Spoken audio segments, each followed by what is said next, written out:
Bonsoir tout le monde, j'espère que vous allez bien. Bienvenue à cette émission avec Stéphane. Alors ce soir, je vais vous présenter un invité que vous connaissez bien. Alors pas la première fois qu'il vient nous parler. Généralement, il nous parlait de toutes sortes de sujets, notamment au niveau de la politique, au niveau de la désorganisation dans l'univers. Il avait même écrit un livre fort intéressant à ce sujet. Puis là, ce soir, cet invité-là va venir nous parler d'un sujet qui m'intéresse moi aussi. Je vous en ai parlé à quelques reprises. C'est les extraterrestres. Est-ce qu'ils existent? S'ils existent, est-ce qu'ils sont venus nous voir? Est-ce qu'ils vont venir nous voir? Est-ce qu'ils sont déjà parmi nous? Ou est-ce que c'est des fabulations de l'esprit? Alors, sans plus tarder, je vous présente Jean-Jacques Nantel. Bonjour, Monsieur Bon, Nantel. bonjour, merci de m'avoir invité. C'est un sujet qui m'amuse, moi. D'habitude, c'est considéré comme un truc de rigolo, et pourtant, ce n'est pas du tout rigolo. C'est d'ailleurs ce que je veux vous démontrer aujourd'hui. Essentiellement, je pense qu'on peut faire 2 émissions avec ça, là. On va essayer de faire ça moins d'une demi-heure les 2 fois. Moi, je me suis toujours intéressé au sujet. Et la première vidéo qu'on va faire, c'est qu'est-ce qu'on sait exactement des extraterrestres ici sur Terre. Ça va être le sujet de la première émission. La deuxième émission, ça va être comment est-ce qu'on va les contacter et quelles vont être les conséquences des contacts avec les extraterrestres. Alors, pour commencer, moi, je vais vous dire que j'ai toujours été intéressé par le sujet. J'ai d'ailleurs écrit un livre dont on a déjà parlé, qui s'appelle « Vivre dans un univers qui s'éteint ». C'est un titre à prendre au pied de la lettre, c'est-à-dire que c'est vraiment l'univers qui s'éteint, les étoiles qui s'éteignent, et ça a toutes sortes de conséquences sur la vie sur Terre. Mais ça a des conséquences également sur la vie extraterrestre. Alors, pour commencer, je vais vous dire simplement la chose suivante, c'est que tous les astrophysiciens du monde, il n'y a pas d'exception, croient qu'il y a des extraterrestres dans l'univers. Mais ils ne veulent pas l'admettre parce qu'ils ne veulent pas passer pour des rigolos avec les petits bonhommes verts, etc. Et les preuves que les astrophysiciens croient que les extraterrestres existent sont nombreuses. Par exemple, ils font des symposiums là-dessus. Ils parlent, puis ils discutent, puis pour quelle raison ça serait possible, puis etc. Alors, ça veut dire que c'est un sujet qui les intéresse et auquel ils croient. Ils font également, ils ont développé toutes sortes de théories là, dont je vais parler un peu sur la vie extraterrestre, notamment un truc qui s'appelle l'équation de Drake, qui permet de calculer en allant au pire, c'est-à-dire toutes les conditions qu'il faut absolument rencontrer pour que la vie existe ailleurs dans l'univers. Alors, par exemple, il faut qu'il y ait de l'eau liquide, il faut qu'il y ait un soleil, il faut qu'il y ait une source d'énergie, il faut qu'on soit protégé des rayons cosmiques autant que possible. Enfin, ils ont tout accumulé les possibilités, également la possibilité qu'une civilisation, les extraterrestres, c'est des gens intelligents, on ne parle pas de bactéries, on parle de civilisation intelligente, bien sûr. Alors, ils ont développé toute l'équation de Drake pour dire que quand ils ont été au pire, ils arrivent à dire qu'il y aurait des centaines et même des milliers de civilisations à différentes étapes de développement seulement dans notre galaxie. Alors, il y a des millions de milliards de galaxies. Alors, ça part déjà très bien pour prouver qu'ils y croient. D'autres preuves, c'est qu'ils dépensent des milliards de dollars pour envoyer des sondes sur une planète Mars, la planète Mars qui est juste à côté de la Terre. Ils dépensent des milliards de dollars pour trouver de la vie. Alors, évidemment qu'ils cherchent des bactéries, là, ils ne cherchent pas des soucoupes volantes, mais ils croient vraiment qu'il y a de la vie extraterrestre. Ils ont également envoyé 3 sondes. Et là, ce sont des sondes interplanétaires qui ont quitté le système solaire, Pioneer 11, Voyager 1, puis Voyager 2. Puis dans les 3 cas, ils ont mis des messages pour les extraterrestres, c'est-à-dire des gens intelligents, là, des êtres conscients et intelligents, ce qui montre bien qu'ils y croient. Il y a également tout un système qui s'appelle le SETI, Search for Extraterrestrial Intelligence, la recherche pour l'intelligence extraterrestre, qui fonctionne depuis plusieurs décennies avec des millions d'ordinateurs éparpillés à travers le monde et qui utilise des soucoupes comme des radiotélescopes comme Arecibo là, à Porto Rico qui a été détruit récemment, mais ils vont le reconstruire. À ce sujet, il y avait quand même un film très intéressant. Tu l'as sûrement écouté, Jean-Jacques. C'était le film Contact avec Jodie Foster. Voilà. Ah, ça, c'est un film extraordinaire. Je l'ai écouté au moins Ouais, 5 fois, puis je me tanne jamais. C'est un très, très bon film. Puis, d'ailleurs, je pourrais en parler un peu plus loin, j'en parlerai, c'est pas grave. Mais tout ça pour vous dire que c'est juste pour vous montrer qu'ils y croient vraiment, les astrophysiciens, qu'il y a de la vie à l'extérieur de la planète. Il y a quelques décennies, il y a un astrophysicien qui fonctionnait avec un radiotélescope qui a attrapé un message qui avait toutes les caractéristiques d'un message intelligent. Bon. Puis le gars, quand il a reçu le message, il a écrit à côté « Wow » avec un point d'exclamation. Et ça s'appelle le message « Wow ». Et c'est quelque chose le message n'est pas répété, mais c'est exactement ce qu'ils cherchaient comme un message qui viendrait d'une civilisation extraterrestre. Il y a également eu, en 2017, il y a une comète qui a traversé sur une orbite étrange qui venait carrément d'un autre système stellaire. C'est une comète qui n'avait pas de queue de gaz. Puis il y a quelqu'un qui l'a analysé, puis c'était quelque chose d'allongé comme une fusée. Ça ressemblait à une fusée qui viendrait d'un autre système solaire. C'est certain que ça venait d'un autre système, mais ça a traversé pas loin de la Terre, ça a fait le tour du Soleil, et là, tout le monde sur la planète, tous ceux qui ont des radiotélescopes ont commencé à envoyer des messages pour essayer de faire répondre la sonde. Ça n'a pas répondu. Mais ce qui est intéressant, la seule chose que je veux vous dire, c'est que c'est clair que les astrophysiciens y croient. Ils croient qu'il y a de la vie extraterrestre, puis ils croient également qu'il y a des civilisations extraterrestres un peu partout dans l'univers. Maintenant, pourquoi est-ce qu'ils y croient? Eh bien, il y a des raisons de base. D'abord, c'est que la vie, il n'y a rien de magique là-dedans, il n'y a rien de divin, il n'y a pas de sorcellerie là-dedans. La vie, c'est un phénomène chimique pur. On le voit, on a ça dans les éprouvettes avec des microscopes. On le voit, il n'y a rien qu'on n'a pas compris. Là. On a Ça, est-ce que c'est votre opinion, ça, ou est-ce que c'est un fait scientifiquement avéré? Que c'est de la chimie pure? Oui, puis qu'il n'y a pas, parce qu'il y en a, tu sais, tu as l'hypothèse de la panspermie, donc un ensemencement extraterrestre. Ensuite de ça, tu as les plus religieux, les plus catholiques de ce monde vont dire non, le souffle de vie, c'est un souffle, c'est une étincelle divine qui a envoyé le lien, qui a envoyé la vie, parce qu'on n'a jamais été capable de fabriquer la vie. Tu sais, il n'y a personne qui sait comment la vie est apparue. Non, Ma question, c'est est-ce que c'est une opinion ou est-ce que c'est scientifiquement avéré que c'est tout simplement des processus biochimiques? Puisque moi, quand j'étais au cégep, que j'étudiais là-dedans, on appelait ça des coacervas. Un coacerva, c'est une cellule artificielle dans laquelle ils ont mis absolument tout ce qu'une cellule a besoin pour fonctionner. Tout est là. Et puis, ils attendent encore pour que cette cellule-là se mette à vivre et à se diviser parce que tout est là. Et ça ne se fait pas. Alors, il y a cette petit souffle, cette étincelle-là qui fait que la réaction chimique, parce que pour faire une réaction chimique, qu'est-ce qu'on a besoin? On a besoin de la chaleur, de l'eau et de l'énergie sous forme d'ATP. Alors, quand tous les ingrédients sont là, il n'y a rien qui se passe. Pourquoi? Il y a quelque chose qui manque. Oui, mais écoutez, Darwin en a parlé de ça dans son livre sur l'origine des espèces. Ouais, Darwin ne savait même pas qu'est-ce qu'était une cellule. Hein? Oui, ça va, mais le point où j'en suis, c'est que Darwin en parle, il dit quand la vie a commencé, ça a commencé par quelque chose de très simple, de quelque chose de chimique. Et il dit, si cette chose-là réapparaissait aujourd'hui, elle serait immédiatement dévorée par les bactéries, enfin tout ce qui existe dans notre monde, parce qu'on est beaucoup plus évolué et on cherche de la nourriture. Alors, il dit, ça ne pourrait pas survivre. Il en parle de ça. Il avait réalisé ça. Quand ça a commencé, écoutez, l'évolution qu'on a là, ça vient, la théorie de l'évolution qui n'est plus une théorie. L'évolution, c'est un fait. La théorie, c'est sur le mécanisme qui n'est pas parfaitement connu. Alors, ça vient de multiples sciences. Ça vient de la génétique que Darwin ne connaissait pas du tout. Là, ça vient de l'embryologie. Je veux juste attirer, mettons, l'attention aux auditeurs là-dessus. Vous dites, l'évolution, c'est un fait scientifiquement avéré. C'est vrai. C'est vrai, l'évolution, moi j'ai travaillé dans les laboratoires et je voyais le mécanisme de la sélection naturelle à chaque jour. À chaque jour, puisque je travaille avec des micro-organismes et des antibiotiques pour sélectionner des micro-organismes qui intégraient le plasmide qui transportait un gène de résistance aux antibiotiques. Donc, on travaille avec ça, ça c'est certain. Par contre, là où Darwin il allait plus avec la théorie, c'était au niveau de la création d'espèces nouvelles. Alors, c'est plutôt ça, c'est ça qui est encore théorique.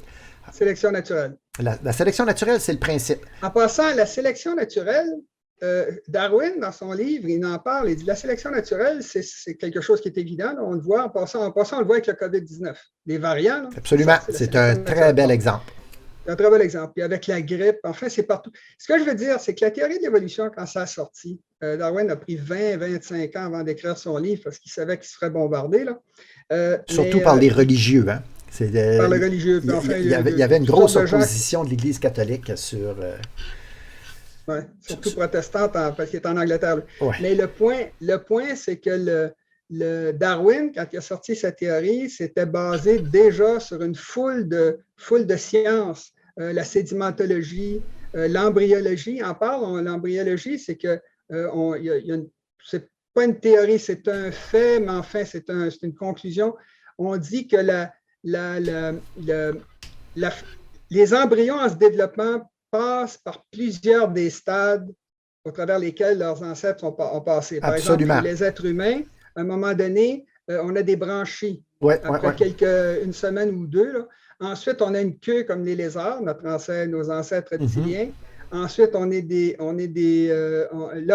des singes, puis les embryons ressemblent à des singes, puis à un moment donné, on devient des êtres humains. Bon, dans la sédimentologie, c'est pareil. Plus vous allez creux dans les sédiments, là, moi, j'ai une formation en géologue, je peux vous le dire, c'est vérifié partout à des milliers, probablement des millions d'endroits sur la planète. Plus vous reculez dans le temps, plus la vie est simple. Ça ne veut pas dire que la vie a toujours augmenté comme ça. La vie, c'est comme un buisson. La vie, à part, elle se multiplie. Ensuite, il y a une extinction massive. Puis ce qui reste de vivant se remultiplie. Puis ça fait des vagues comme ça. Mais ce qu'on sait, c'est que plus vous reculez dans le temps, surtout passé 600 millions d'années, et là, ça devient de plus en plus humble, de moins en moins organisé. Il y a des niveaux de développement qui sont très clairement, qui augmentent avec le passage du temps. Et vous ne trouverez jamais dans une strate un être humain qui aurait vécu en même temps qu'un brontosaure ou un dinosaure. C'est venu après les êtres humains. Ça, c'est la sédimentologie. La biologie, c'est pareil. La génétique, vous avez un gars qui s'appelle Linné qui faisait toute il ne croyait pas à l'évolution en passant. Il ne croyait pas à l'évolution. Puis il a fait il a mis toutes les espèces du monde, on s'en sert encore aujourd'hui parce que c'est bien fait. Il les a mis de façon systématique. Et il a groupé évidemment les singes avec les hommes, il a mis les hommes avec les lémuriens, puis ça fait un arbre de vie, puis il ne s'est pas rendu compte qu'il est en train de décrire l'arbre d'une famille. Vous avez également que tout l'ADN. L'ADN, c'est le souvenir de tout ce qui s'est passé dans votre passé. Il y a beaucoup de choses qui ont disparu, mais il y en a beaucoup qui nous donnent des informations sur nos ancêtres. Tout ça pour dire que l'évolution aujourd'hui, c'est un fait, là, c'est dans tout, ça vient de toutes les sciences imaginables, tout est cohérent, tout pointe dans la même direction. Bon. Alors, tout ça pour vous dire que... Il y a quand même des points qui sont inexplicables dans l'évolution et que ce n'est pas l'objet de la vidéo ce soir, fait qu'on n'en parlera pas. Non. Mais si vous voulez, à une autre vidéo, on pourra parler parce que moi, l'évolution, je suis... Je check ça de façon de très, très, très près depuis ma première année du collégial et j'ai lu énormément là-dessus et je suis passé écoute, moi, j'avais juste hâte, les témoins de Jéhovah, j'étais au cégep, arrivent chez nous pour cogner à ma porte, pour les faire asseoir. Puis je faisais ça, là, puis parce que je venais d'apprendre c'était quoi le darwinisme, la théorie de l'évolution, puis on avait des débats assez intéressants. Et alors que dans mes dernières années d'université, mes premières années de vie professionnelle, j'étais toujours très, très, très, très, très intéressé par le sujet. J'ai commencé à douter un peu que l'homme puisse venir, en fait, que les espèces puissent être apparues. Et il y a beaucoup d'expériences, pas beaucoup, mais il y a des expériences qui démontrent ça. Et on pourra en parler dans une autre vidéo si vous voulez bien. Oui, si vous voulez. Mais enfin, ce que je vous dis, c'est que l'état de la science présentement, c'est vraiment très solide, là. Quand je parle de l'évolution, je l'ai dit tantôt, la théorie, ça comprend le mécanisme. Il y a des mécanismes qui manquent. Par exemple, ce que je vous ai expliqué tantôt, quand les espèces s'effondrent, parce qu'il y a un effondrement, une extinction massive, ça repart très, très vite, là. Beaucoup, beaucoup d'espèces naissent. Alors, il y a un mécanisme de création des espèces qui est mal connu. Bon, ça, on pourra en reparler. Mais je suis d'accord qu'il y a des choses qui ne fonctionnent pas. Mais écoutez, On a des milliards de faits, tout est cohérent, l'évolution, c'est un fait. Alors, la vie, c'est un phénomène chimique. On sait que également, une chose importante, c'est que les atomes dont est fait la vie sur Terre, ce sont les atomes les plus communs de l'univers. C'est l'hydrogène, l'eau, le carbone. C'est avec ça qu'est fait la vie sur Terre et qui a évolué avec ça tout le temps. De plus, partout dans l'univers, on trouve ce qu'on appelle des molécules organiques. Ça ne veut pas dire que c'est vivant, c'est les molécules avec lesquelles on fait de la vie. Nous, on est fait de molécules organiques. Bon. Alors, Ça on veut en dire, trouve partout ça veut dire dans les galaxies. une molécule organique, juste pour les auditeurs, ça veut tout simplement dire que c'est une molécule qui contient du carbone tétravalent, qui est la Voilà. base de la vie. Voilà. Et puisque vous parlez du carbone tétravalent, ce qu'on ne sait pas, on ne peut pas le savoir parce qu'on n'a pas trouvé de vie à l'extérieur de la Terre, c'est est-ce qu'il y a de l'ADN ailleurs? Parce que sur la Terre, tout ce qui est vivant contient de l'ADN. Point. Il n'y a pas de ni ci ni ça, c'est de l'ADN avec de l'ARN. En fait, c'est ça qu'on trouve partout. Alors, ce qu'on se demande, c'est est-ce que l'ADN existe ailleurs? Alors ça, on n'est pas, je pense que les radiotélescopes ne sont pas capables de voir des molécules d'ADN, c'est trop petit. Là. Mais par contre, il y a une autre théorie, comme le carbone est tétravalent. Tétravalent, ça veut dire qu'un atome de carbone peut s'unir à 4 autres atomes. C'est ça que ça veut dire. Vous avez un autre atome qui peut le faire, c'est le silicium, mais qui ne fonctionnerait pas avec de l'eau. Le carbone, ça fonctionne avec de l'eau, essentiel. Il y a toujours de l'eau quand il y a de la vie.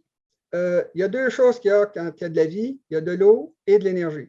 Vous avez un deuxième, le silicium est également tétravalent. Puis lui, son solvant naturel, ce serait l'ammoniac. Celui qui a bien étudié ça au Québec, c'est le père de l'ancien premier ministre Couillard, qui avait fait une étude là-dessus dans les années 70-80. Et bon, en tout cas, ça, c'est ce qu'on sait. Alors, comme on sait que les lois de l'évolution sur la planète sont valables pour les plantes, pour les bactéries, pour les virus, pour le COVID-19, en fait, pour tout, on s'attend à ce qu'évidemment que ça soit la même chose, étant donné que c'est un processus tout à fait naturel et tout à fait logique. On s'attend à ce que ça soit la façon de sortir de l'animalité, c'est-à-dire la façon d'arrêter d'être des animaux puis d'atteindre un nouveau niveau de conscience, que ce soit sur Terre ou ailleurs. Or, voici ce qui est très intéressant. C'est une autre raison pour laquelle les astrophysiciens croient qu'il y a de la vie extraterrestre, c'est que la vie sur Terre, elle est apparue presque immédiatement quand les océans sont apparus, quand il a commencé à y avoir de l'eau liquide sur Terre. Alors, c'est apparu il y a 3,8 à 4 milliards d'années. La Terre a 4,6 milliards d'années. Ça veut dire que la vie est apparue comme ça, quasiment sur un claquement de doigts, en quelques millions d'années, sur une planète qui est arrivée 8 milliards après le début de l'univers. La Terre a 4,6 milliards d'années et l'univers en a 13,8.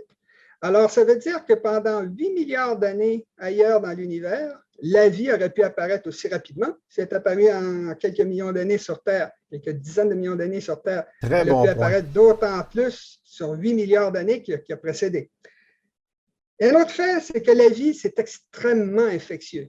La vie, là, dès que vous lâchez la vie, elle se multiplie, elle s'adapte, elle occupe toutes les... C'est pour ça que je disais tantôt, quand il y a un effondrement d'écosystèmes, une extinction massive, la vie repart puis réoccupe toutes les niches écologiques. Alors, c'est infectieux, c'est extrêmement difficile. On pense que c'est plus difficile de détruire la vie que de la créer. Il y en a beaucoup qui disent ça. Et parce que la vie, elle va se cacher en dessous des roches, elle va jusqu'à des dizaines de kilomètres de profondeur, elle va se cacher dans des grottes. On sait qu'il y a de la vie aujourd'hui, les gens ne savent pas ça. On le sait, il y a de la vie sur la planète Terre, sur la planète Mars, sur la Lune, sur deux météores au moins, et sur la planète Titan. Comment est-ce qu'on sait ça? C'est parce que c'est nous qui l'avons amené. Les scientifiques ils envoyaient des sondes, puis une sonde, c'est extrêmement compliqué, il y a des engrenages là-dedans, il y a des trous, il y a des cachettes, des vis, etc. Et ils s'arrangeaient pour tuer la vie, pour ne pas contaminer les autres planètes. Puis finalement, ils ont découvert que ça ne marchait pas. C'est-à-dire que ça survivait. La vie survivait malgré tout. Alors, par exemple, quand les astronautes d'Apollo 12 se sont posés sur la Lune, ils se sont posés près d'un Surveyor. C'est une sonde que les Américains avaient envoyée quelques années auparavant. Les astronautes ont été chercher une caméra sur la sonde, puis quand ils l'ont ramenée sur Terre, ils se sont rendus compte qu'à l'intérieur, il y avait des bactéries qui avaient survécu. Une autre chose intéressante, ça c'est vraiment frappant, c'est que les premiers organismes unicellulaires qu'on connaisse, qu'on a découverts, qui existent encore aujourd'hui d'ailleurs, c'est ce qu'on appelle des extrémophiles, c'est-à-dire c'est des bactéries qui survivent à tout, survivent dans des réacteurs nucléaires, dans des tuyères de réactifs. Vous savez, le feu sort, là. Il y a des bactéries qui arrivent à survivre là-dedans. Ah, Il y a des bactéries. ça, je pense pas que ce soit vrai, mais si vous me trouvez un article là-dessus, je veux le lire. Ben, je peux me tromper, mais non, je suis à peu près certain. Écoutez, ils survivent dans des réacteurs nucléaires, ils survivent dans de l'eau extrêmement acide, Oui, dans des évents de volcans. OK, ça, c'est possible. On en trouve également, comme j'ai dit, dans l'espace, ça survit dans l'espace, etc. Alors, les extrémophiles, c'était les premières bactéries. C'est comme s'ils venaient de l'espace, comme s'ils étaient habitués de vivre l'espace. Enfin, ça, c'est encore quelque chose qui sonne drôle. Alors, si la vie est née aussi rapidement sur Terre, qu'elle a eu 8 milliards d'années pour le faire rapidement ailleurs, que c'était des extrémophiles, qu'il y a des molécules organiques partout dans l'univers, alors la probabilité que la vie soit venue sur Terre d'ailleurs commence à être assez bonne. Il faut la prouver, évidemment, mais ça commence à être, ça donne une bonne raison d'y croire. Et si c'est vrai que la vie est aussi infectieuse, on sait que c'est vrai, ça veut dire que pendant 8 milliards d'années, la plupart des planètes habitables dans notre galaxie ont été occupées. Peut-être qu'elles ont été détruites par une guerre, mais ça semble, c'est ça qui a l'air logique. Alors, ce qu'on appelle la panspermie, c'est-à-dire l'idée que la vie serait venue de l'espace en bactéries, que ça serait posé sur Terre dans les premiers océans, c'est-à-dire que ça tombe tout le temps sur Terre, puis que ça soit, ben là, c'est une théorie qui n'est pas prouvée, mais qui est très, très, très logique. Alors, c'est assez fort. Il y a un autre élément également qui fait croire que tout ça, ça a pu arriver, c'est que depuis l'existence de la Terre, depuis que la Terre existe il y a 4,6 milliards d'années, depuis que la vie existe il y a 4 milliards d'années, 3,8, 4 milliards d'années, la Terre a fait 20 fois au minimum le tour de la galaxie. Et ça n'a pas suivi la galaxie. Apparemment, la trajectoire de la Terre n'est pas absolument reliée aux autres. C'est-à-dire que c'est une trajectoire qui est en grande partie indépendante. Autrement dit, la Terre a traversé toutes sortes de milieux, toutes sortes de nuages, Ben ouais. s'est approchée de toutes sortes Il d'étoiles. faut dire que la galaxie elle-même, elle se déplace. Oui. Alors, Mais est-ce que notre galaxie a rencontré une autre galaxie? Je pense que non. non, Mais mais ça, il dans faudrait vérifier. l'univers, dans le vide interstellaire, la galaxie, elle n'est pas statique, elle se déplace par rapport Ah, aux bien autres. sûr. Alors, à ce moment-là, je veux Bien dire, sûr. on a parcouru, c'est un voyage extraordinaire que la Terre a fait là, depuis 12, 13 milliards d'années. Là. Écoutez, 20 fois le tour de la galaxie en 4 milliards d'années depuis que la vie existe, ça montre que les possibilités de contact avec des poussières, non pas avec des étoiles, pas avec des planètes, avec les poussières, c'est certain.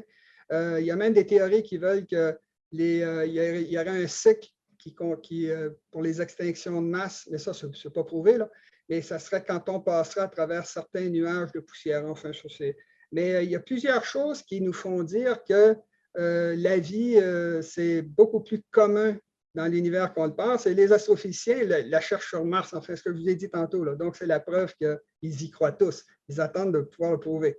Et c'est la bonne façon de fonctionner en passant en sciences. Écoutez, il y a une affaire importante, ça, c'est vraiment très intéressant. C'est l'être humain, on est fait pour vivre 100 ans. On n'arrive pas à comprendre un phénomène comme l'infini.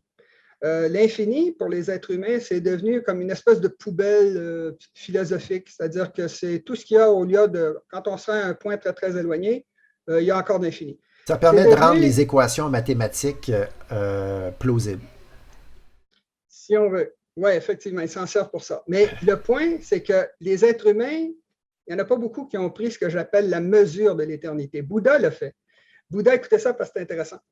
Bouddha, il dit, imaginez qu'un moine immortel vienne effleurer l'Himalaya une fois par siècle avec un mouchoir fait de la soie la plus fine de Bénarès. Eh bien, quand cet effleurement-là, une fois par siècle, aura complètement rasé l'Himalaya, un kalpa se sera écoulé. Eh bien, quand une infinité de kalpas se seront écoulés, l'éternité n'aura même pas commencé. Wow! Hein? Là, on prend la mesure. En passant, ça montre à quel point ça peut être bête de dire qu'un Dieu infiniment bon va mettre quelqu'un dans le feu pendant l'éternité parce qu'il a volé une vache. Là, c'est de la folie. Là. Enfin, il y a un manque de jugement. Là, on a parlé de l'infini au niveau du temps. Maintenant, il faut parler de l'infini au niveau de l'espace. Ce qu'on sait, nous autres, les astrophysiciens savent que l'univers est immense. On sait qu'il y a eu un Big Bang il y a 13,8 milliards d'années. Pendant très longtemps, les astrophysiciens ont cru que le Big Bang s'était produit. Le Big Bang a produit de l'espace. C'est l'espace, en passant, qui grandit. Alors, l'espace s'est agrandi et l'idée, c'était que passé un certain niveau, l'attraction attirant toutes les masses, que l'expansion se ralentirait et commencerait à s'inverser, puis qu'on retournerait à un Big Crunch, c'est-à-dire que tout s'écraserait pour revenir au point du Big Bang, puis là, peut-être que ça recommencerait comme un battement de cœur. Bon. Ça, c'était très, très intelligent comme raisonnement. Le seul problème, c'est que c'est faux. C'est qu'on sait aujourd'hui que l'expansion de l'univers, elle ne ralentit pas à cause de l'attraction, elle accélère. On ne sait pas pourquoi, mais elle accélère, c'est un fait. Alors, si l'expansion de l'univers accélère, ça veut dire que l'univers pourrait effectivement être infini. Alors maintenant, écoutez ça parce que c'est pour ça que ça vaut, même si ça prend plus qu'une demi-heure l'émission. Si l'univers est infini, il faut savoir que ma naissance à moi, c'est dû à la rencontre d'une ovule avec un spermatozoïde qui était parmi 250 millions de ses frères et sœurs. Autrement dit, c'était presque impossible que je naisse. Il y a pire que ça. Il faut multiplier cette improbabilité-là par l'improbabilité de tout ce qu'ont vécu mes milliards d'ancêtres depuis 4 milliards d'années. Autrement dit, ma naissance était une quasi-totale impossibilité. Et pourtant, je suis là. Ça veut donc dire que si... Là, vous parlez... Attends un petit peu, là, parce que ça, c'est important, là. Là, vous êtes là, vous parlez de votre ADN ou vous parlez de votre... Non, je parle de moi. Pour que moi, je naisse, il fallait qu'il y ait un événement impossible qui se produise. Mais vous parlez de votre corps, vous parlez de votre corps physique, là. Mon corps physique, moi. Maintenant, c'est ce que j'essaie de vous parlez pas de votre conscience. Votre conscience peut avoir... c'est le fait, ma conscience vient de mon corps. Mais mon point, okay, c'est que... Vous êtes partisan de le cerveau sécrète la conscience comme le foie sécrète la bile. Oh, oui, bien sûr. OK. Oui, quand on est... Où c'est que j'ai été avant ma naissance, c'est là que je retourne quand je suis mort. Bon, OK. On peut se perdre là-dedans, mais on n'a jamais découvert l'âme de façon par la méthode expérimentale. Maintenant, mais sur ça, j'essaie de vous faire comprendre. Vous faites presque erreur, mais c'est pas l'objet de la vidéo. C'est ça.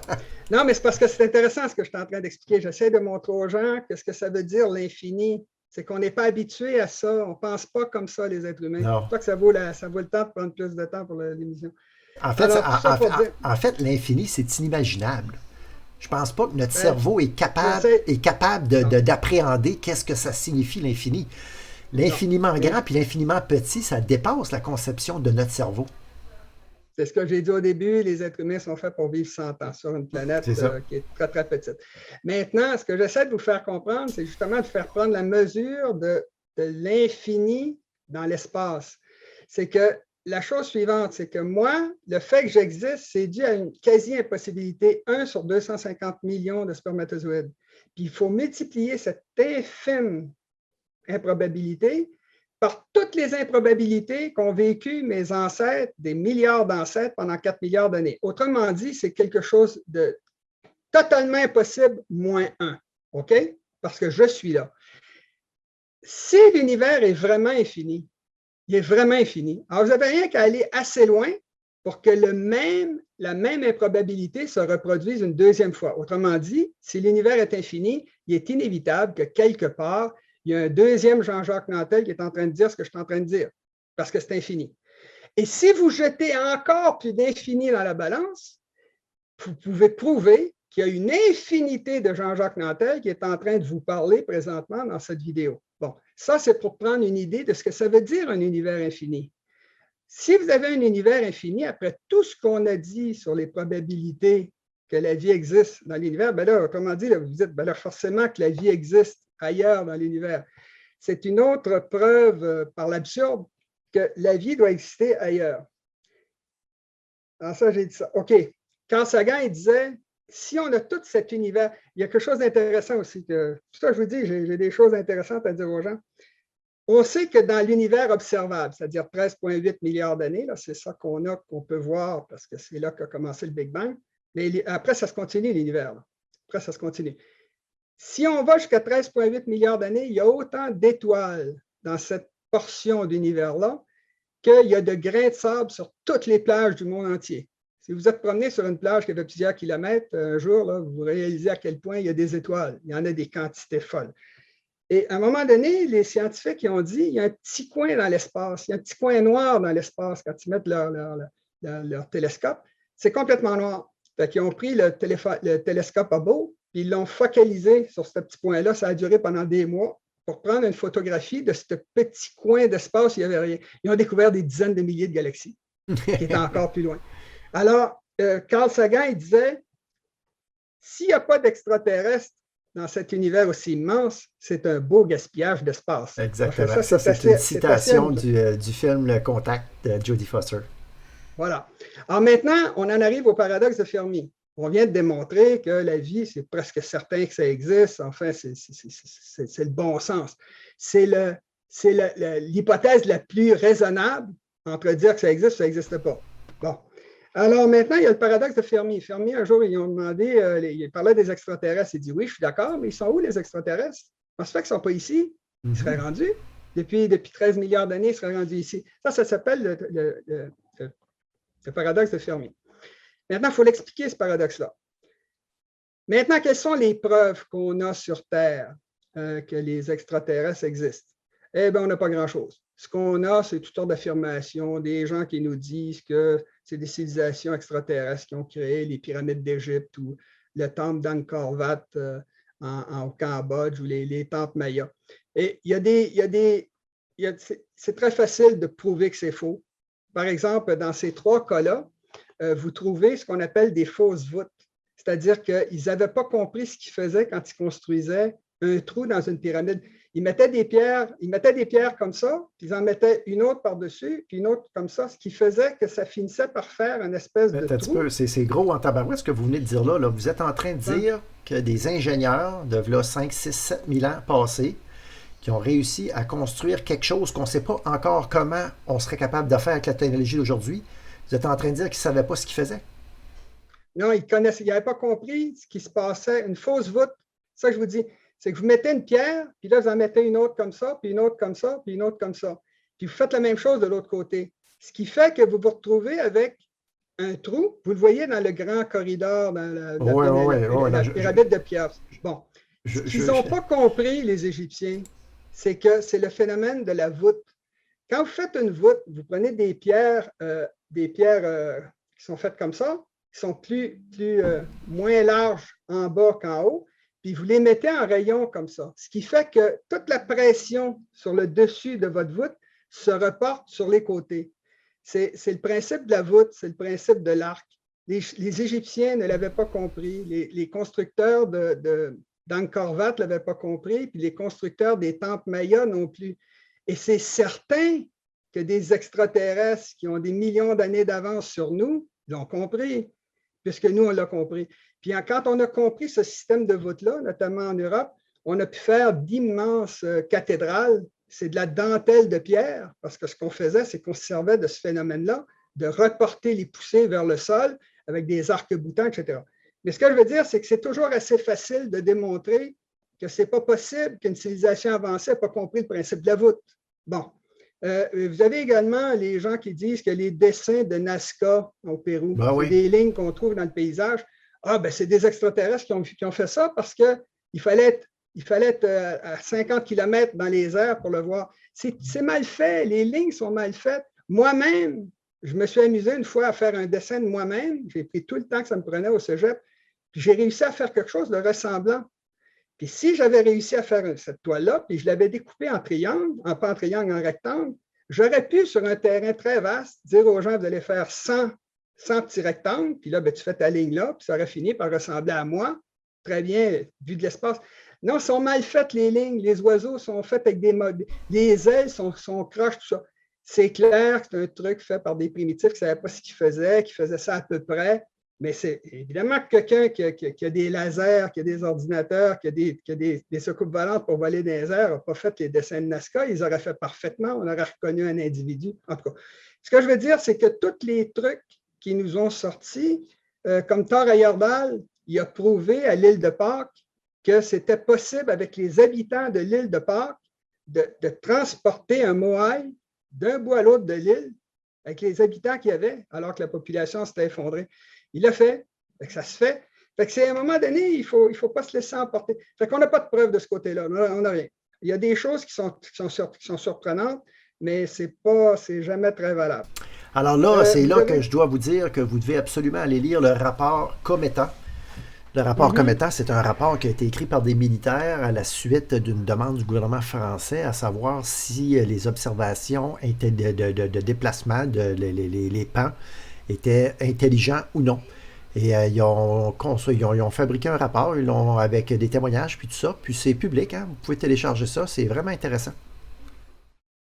OK, bien ça, il faudrait regarder, mais enfin, moi, je vous donne par exemple, je vais vous donner, ils disent qu'on n'a pas été sur la Lune à cause de Van Allen, les ceintures de Van Allen. Écoutez, il y a 2 ombres sur la Lune. Bien sûr qu'il y a 2 ombres sur la Lune. En passant, il y a 2 ombres sur la Terre. Il y a 2 ombres sur la Terre.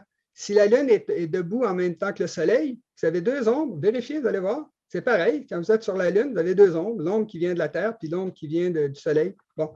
C'est tout le ressort du drapeau bougeait. Ben, mais c'est un ressort. C'est simplement, il a bougé comme ça jusqu'à ce que l'énergie soit épuisée. Bon, il y a 400 000 travailleurs qui ont travaillé sur le projet lunaire. Les Russes, l'auraient. Autrement dit, toutes ces affaires-là, ça n'a pas beaucoup de solidité. C'est facile à prouver. Par contre, ce qui est beaucoup plus intéressant, c'est que Edwin Aldrin a admis il y a quelques années que pendant qu'il se rendait sur la Lune avec Apollo 11, à un moment donné, ils ont vu de la lumière. Il y avait quelque chose de lumineux qui était à 1 ou 2 kilomètres de leur vaisseau. Puis là, les 3 astronautes ils ont dit, mais il y a quelque chose de lumineux. Ils ont dit, c'est peut-être un morceau de la fusée qui s'est détaché. Si on dit ça à Houston, ils vont canceller le projet. Moi, je veux marcher sur la Lune. Ils ont commencé à se poser des questions. Ils ont fouillé tout le vaisseau. Est-ce qu'il y a eu quelque chose d'explosé? Y a-t-il quelque chose qui a marqué? Tout était là. Tout fonctionnait. Ils ont allé à Houston. Ils ont dit, écoute, Houston, y a-t-il quelque chose qui ne marche pas dans notre vaisseau? On veut juste faire vérifier. Non, tout marche bien. Tout est à 1. Tous les voyants sont verts. Ils ont dit, il est où le 3e étage? Ils ont dit, pourquoi vous nous posez cette question-là? Ben, par curiosité. Ben, ils ont dit que le 3e étage était des milliers de kilomètres derrière vous autres. Ça fait longtemps que vous avez quitté ça. Vous êtes partis vers la Lune. Fait que là, les gars se sont réunis, les 3, puis ils ont dit, écoute, qu'est-ce qu'on fait? Ben, ils disent, il n'y a rien. Fait qu'on laisse faire. On ne dit rien. Ils vont nous empêcher d'aller sur la Lune. Fait qu'ils ont été, mais ils ont vu un UFO. Maintenant, la grosse question, vous avez vu un objet volant non identifié. Qu'est-ce que c'était? On ne le sait pas, c'était non identifié. Mais ils ont vu quelque chose. Ils ont vraiment vu quelque chose. Ça, c'est troublant. Vous avez également un astronaute qui était sur Apollo 14, qui s'appelle Edgar D. Mitchell, qui dit, lui, que c'est les extraterrestres qui ont empêché la guerre nucléaire. C'est un astronaute, c'est quelqu'un de sérieux, là. Qui dit que c'est les extraterrestres qui ont empêché la guerre nucléaire entre la Russie et les États-Unis, puis que le gouvernement cache la vérité là-dessus. Vous avez également, il y a quelques semaines, la NASA qui a révélé des photos d'OVNI qui ont vraiment filmé, ils en ont toute une série, puis c'est des objets volants non identifiés, mais ils sont non identifiés. Mais il y a des choses qui sont troublantes. Mais avoir quelque chose de véritable qu'on a dans les mains, non, ça, on ne l'a pas.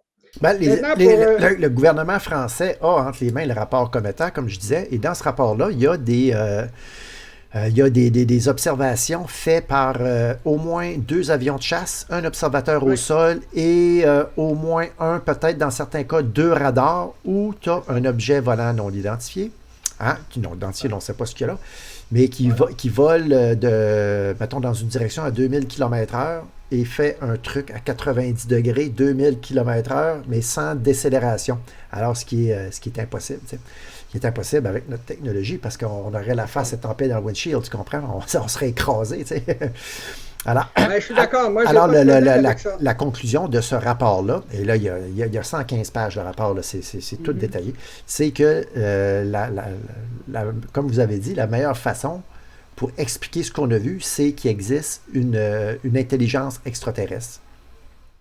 Pour Oui, mais pouvoir... ce que je veux dire, c'est que si vous avez entre les mains, comme on a un truc qu'on a trouvé de la culture grecque au début, où on pensait que c'était un oubli d'un extraterrestre, ça s'appelle la machine Antikythera. C'est un truc qui est plein d'engrenages, puis c'est tout rouillé, évidemment, Ah oui, mais oui, ils oui, l'ont. oui. Puis quand ils ont découvert ça, ils ont dit, ah, regarde, c'est beaucoup trop développé. Non, non, c'est les Grecs, c'était un truc pour C'était pas dans un survie. bateau, ça, qu'ils ont découvert ça? Dans un Dans un bateau bateau, dans le coulé? fond de l'eau, Ouais, dans le c'est fond de ça. bateau. C'était une espèce d'horloge pour calculer où étaient les étoiles pour l'astrologie. Bon, mais on le sait aujourd'hui, il n'y a rien d'extraterrestre là-dedans. Maintenant, la seule chose que je veux dire, c'est qu'on n'a rien de physique d'indéniable. On a on a la certitude de tous les astrophysiciens qu'il y a de la vie ailleurs dans l'univers. Et il y a la possibilité, très possible, qu'il y a eu des contacts, qu'on a trouvé quelque chose, mais on ne l'a pas. On n'a pas le mécanisme fait dans un métal qu'on n'a jamais vu. On n'a pas la batterie nucléaire qu'on n'a pas encore inventée. On n'a pas le UFO qui s'est écrasé. Tout ce qu'on reçoit, c'est des choses. Bon, maintenant, je passe à la dernière parce qu'il faut qu'on fasse une émission qui ne soit pas trop longue. Je passe à la dernière émission qui est directement reliée à ça. La dernière partie de l'émission qui est directement reliée à ça. Les extraterrestres dans la culture, c'est presque uniquement un phénomène occidental. L'Occident est prêt à prendre contact avec les extraterrestres. Les Amérindiens ici, ou comme les gens du Pacifique, quand les Européens sont arrivés, ils n'étaient pas prêts. C'est les Européens qui sont venus. Mais nous, on recherche la vie extraterrestre, on veut la rencontrer, on envoie des messages, on leur écrit des lettres qu'on met sur les sondes interplanétaires qu'on envoie. Alors, l'Occident est vraiment prêt. Et ça a commencé vraiment la quête vers les extraterrestres dans les environs de la Deuxième Guerre mondiale. Vous vous souvenez probablement de l'émission de radio qu'avait fait Orson Welles pour faire peur aux Américains, H.G. Wells, ça avait créé une panique, de la Terre. Une panique. Alors, dans la culture occidentale actuelle, on parle beaucoup de ça, les extraterrestres, les gens se font enlever par je ne sais plus trop qui. Vous avez le fou, qui s'appelle Raël, qui dit qu'il a été enlevé et qu'il a rencontré les extraterrestres. Vous avez 2001, Space Odyssey. En passant, l'édition de l'espace de 2001, il y a beaucoup de gens qui ne le savent pas, c'est un film sur la conscience. C'est des extraterrestres qui font passer les êtres humains du stade de singe avec un monolithe au stade humain, puis ensuite du stade humain au stade surhumain quand ils s'en vont finalement autour de Jupiter. Et ce qui est intéressant là-dedans, c'est un deuxième élément sur la conscience, c'est que le robot Carl Nemil, il y a des émotions et ce sont les astronautes qui n'en ont pas. Vous regarderez ça seulement, c'est très frappant. Les gars parlent toujours de façon très froide, puis on sent l'ordinateur avec beaucoup d'émotions. Il a peur à un moment donné, il est orgueilleux. C'est très intéressant, c'est sur la conscience. Et sur la Terre, présentement, vous avez différents phénomènes, comme par exemple l'Internet. Il y a des scientifiques qui disent que si tous les ordinateurs se mettent à se contacter entre eux, il n'est pas impossible qu'à un moment donné, ils prennent conscience. Quand vous avez conscience, vous avez des intérêts. Et quand vous avez des intérêts, vous cherchez à les défendre. Vous comprenez là, qu'il y a quelque chose là, qui se développe. Elon Musk, le gars qui fait les fusées là, qui vont dans l'espace, il dit la principale menace à l'humanité, c'est l'intelligence artificielle. Ce n'est pas la bombe atomique ou l'effondrement. Je connais très, très bien tout ça. C'est dangereux ce qui s'en vient. Bon. En tout cas, pour continuer, pour faire ça le plus court possible, il y a toutes sortes de films de science-fiction qui sont sortis. Men in Black, où les extraterrestres, ils rentrent par la frontière. Au lieu de rentrer par l'espace, ils rentrent par la frontière. Ça, c'est un clin d'œil. C'est des illegal aliens, là, des étrangers sans papier, mais ils rentrent par la frontière puis ils se font attraper parce qu'ils rentrent par la frontière avec les Chicanos. Il y a un très bon film, si vous voulez voir, il est sur YouTube. C'est un vieux film qui s'appelle They Live, T-H-E-Y-L-I-V-E. C'est un film où le gars, il découvre des lunettes, il se met ça sur ses yeux, puis il voit qu'il y a des extraterrestres partout dans la ville. Quand il enlève les lunettes, tout est en couleur. Puis quand il met les lunettes, tout est en noir et blanc. En tout cas, c'est très bon comme film. Puis c'est un petit film de télévision. C'est bon, mais j'ai bien aimé. Mais il y a beaucoup, beaucoup de travaux de science, de livres de science-fiction, d'œuvres, même de chansons qui parlent de ça. Alors que les autres civilisations, pas du tout. Avez-vous réalisé le choc que ça va provoquer chez les talibans ou chez les musulmans ou même chez les chrétiens fondamentalistes, quand on va découvrir des extraterrestres qui ont 1 million d'années d'avance sur nous, qui sont beaucoup plus puissants que nous, qui vivent 10 000 ans, et tous des trucs comme ça, on va être obligé de leur demander à ces gens-là, aux musulmans, puis aux chrétiens, puis aux juifs, ça se peut-tu que Jésus-Christ se promène à travers l'univers pour aller rescaper tous les gens qui font des péchés? À un moment donné, là, on parle d'un choc important. Là. Toutes leurs civilisations sont basées sur des religions où Dieu a un visage d'être humain. Dieu avec des trous de nez, des orteils et du poil. Bon, c'est un choc extrêmement brutal. Puis pendant très longtemps, les spécialistes disaient que c'est très dangereux de dire aux êtres humains qu'il existe des extraterrestres parce que ça peut faire s'effondrer la civilisation occidentale comme la civilisation indienne ou surtout en Océanie. Les civilisations une chose est certaine, c'est que ça va poser des sérieuses questions à l'Église catholique, musulmane, comme vous l'avez souligné. Il va y avoir un réveil brutal parce que la religion, c'est un dogme qui est renfermé sur lui-même. Hein. C'est comme dans une chambre d'écho où il se tourne, c'est comme un chien qui se court après la queue. Ils n'en sortiront jamais, tu sais. Alors, ça serait peut-être une bonne chose qu'ils puissent se poser des questions. Dans le cas de l'Océanie, ce qu'on sait, les anthropologues le disent, c'est que quand la civilisation occidentale est arrivée, même sans les tuer, là, sans les exploiter, il y a un vague à l'âme qui s'est installé chez ces populations-là. Ils ne comprenaient plus à quoi servait leur société, quel était leur but, parce qu'ils avaient perdu le centre de leur culture. Et c'est de ça dont ils ont eu peur. Mais les Occidentaux sont prêts. On est prêts à les rencontrer, les bébites, là, puis qui ont l'air de cigales, puis des monstres avec des grosses dents, là, comme dans Predator. En tout cas, ça, c'était la première partie, la première vidéo que je voulais faire. Dans la prochaine vidéo, j'aimerais parler de pourquoi est-ce qu'il faudrait qu'on contacte les extraterrestres, quels sont les moyens de les contacter, quels sont les dangers de les contacter et quelles sont les lois interstellaires qu'on peut déduire parce qu'on sait déjà de la vie sur Terre. Alors, j'espère que ça vous a intéressé. Moi, c'est un sujet qui m'a toujours passionné. Alors, je vous remercie de nous avoir écoutés jusqu'ici. Bon, merci beaucoup pour cet exposé. J'espère que vous avez apprécié M. Nantel. Si vous l'avez fait, si vous l'avez apprécié, n'hésitez pas à partager la vidéo avec vos gens. C'est un peu notre salaire à nous. Hein. On fait ça bénévolement, gratuitement pour vous. Alors, c'est sûr qu'on aime ça quand nos vidéos sont partagées, sont regardées. Alors, n'hésitez pas à le faire. Mettez un petit pouce bleu juste pour dire que vous avez aimé ça. Et surtout pour, mettre les algorithmes de Google de notre bord.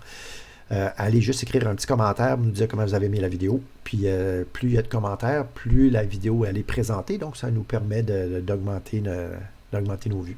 Alors bonne soirée, puis ne ratez pas la prochaine entrevue pour la partie 2 avec M. Nantel.